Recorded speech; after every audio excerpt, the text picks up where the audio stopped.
Hello, this is Abel Parsons.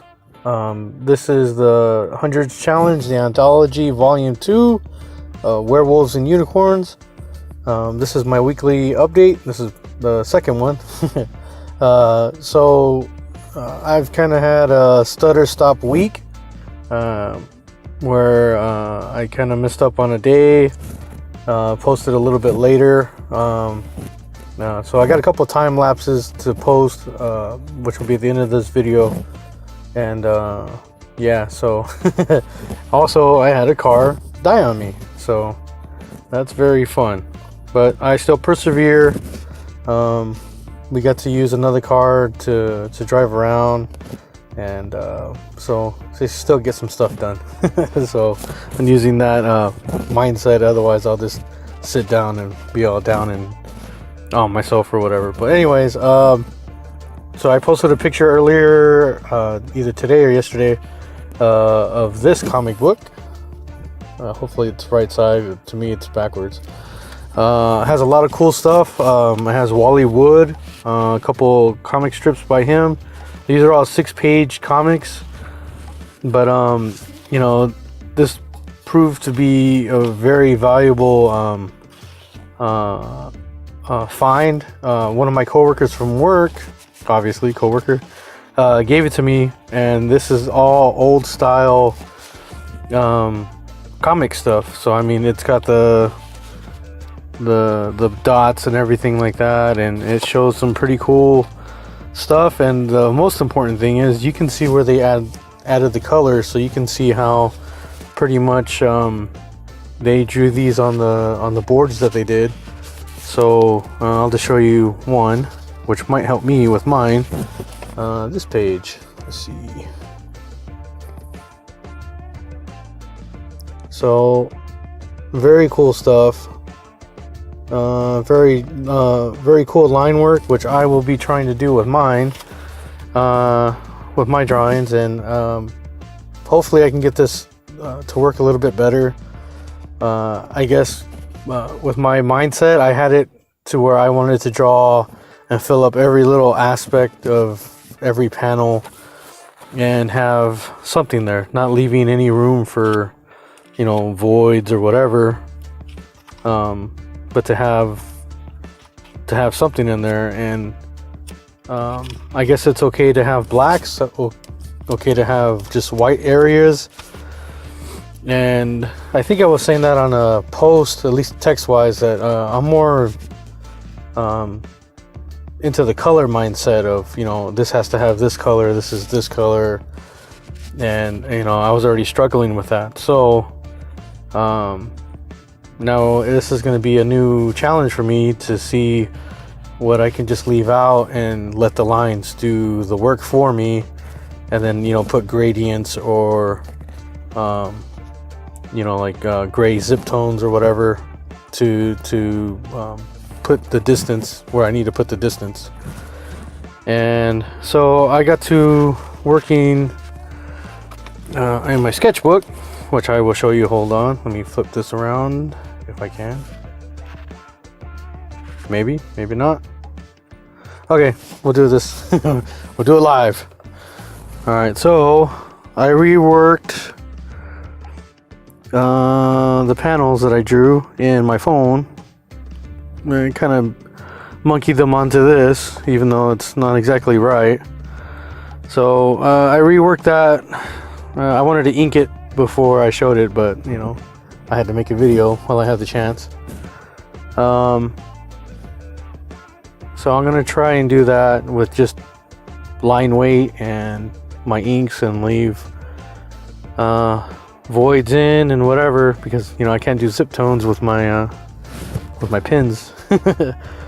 Anyways, so this is the opening scene. It's gonna be like a mountain scene. I was gonna have this like with a whole bunch of windows, but I need to look more at destroyed buildings and abandoned warehouses and stuff like that to show that. I started trying to make, like, you know, a big bay window or something like that. I wanted it to be 2 stories, but I might have to do something completely different with that.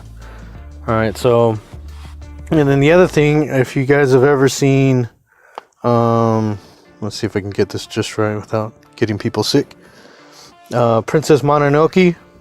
I wanted to do something like that with the stag that was in there, but with this unicorn that wherever he steps is like things are turning to ash or things are burning up. So I wanted to have like a leaf or something like burning off away or something like that. I don't know yet. Or turning to ash. And then I was gonna have him either start to rush at the building or shoot like a energy blast or something. And with my other post, I put this a little bit better. Hopefully I'm showing this right. Where it said like blue unit, some other stuff, and I had like a logo, which is gonna be like a genetic testing or something like that. So I didn't know if I was gonna put it up here or put it down here. This way it shows who the character is, because it's gonna be like underlining him, something like that, something quirky. And then, like I said, showed on the last one, the other post from day 10, I'm gonna have him like passed out with like debris like either on him or like floating around, and him waking up, have him freaking out, pulling out all this stuff off of him. And then I'm not too sure I'm too happy with this picture or this face, so that's what this is. Hopefully this is working. I'll try it this way. Yeah, okay. This is better. Kind of. Art talk in a car is not fun. Okay, so let's do this. So I'm gonna rework it to, here's the dialogue, which would be right here, talking about how this is like a genetic testing, and like how he's just kind of waking up from his haze, and it's gonna lead to more, shall we say, the story showing up or being revealed, and that's when he wakes up and starts pushing all this stuff away, and he sees a hand, you know, like up in the rubble, like he can see it, that it's moving. And then I was gonna have him go run to the body and like either reveal it from over his shoulder, showing the body right here, and him, you know, pushing away the debris or like trying to pull the guy out. And then when he lifts him up, either reveal that this guy's already been altered or something. That's why I was drawing like this wolf eye or whatever, which also comes down to this, which unfortunately is okay. That's a little better. I was gonna show him like mid-transition into a wolf. The people are gonna have these collars on them. That's a way to keep them under control after they transform. But so far, this is the only one that's mid-transformation. And Blue does not have that collar on him. He's going to have bandages on his arm. I don't know if he can... Let's see if I can zoom in a little bit. I try to draw bandages right there and right there.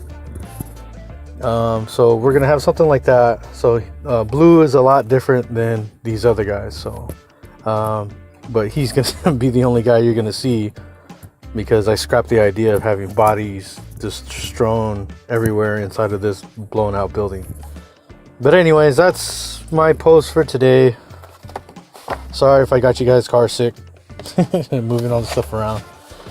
And hopefully I'll get back to doing digital work. Well, digital and traditional. But I hope you guys like that. Please like, share, subscribe, and all that happy stuff. Really like it. I can't even speak. I really like it when I get comments, and I'm hoping I can learn a lot from a couple of these older artists. And yeah, so hopefully that can be reflected in my artwork going forward with this, and hopefully you guys will like it. All right, I'll talk to you guys later. Bye.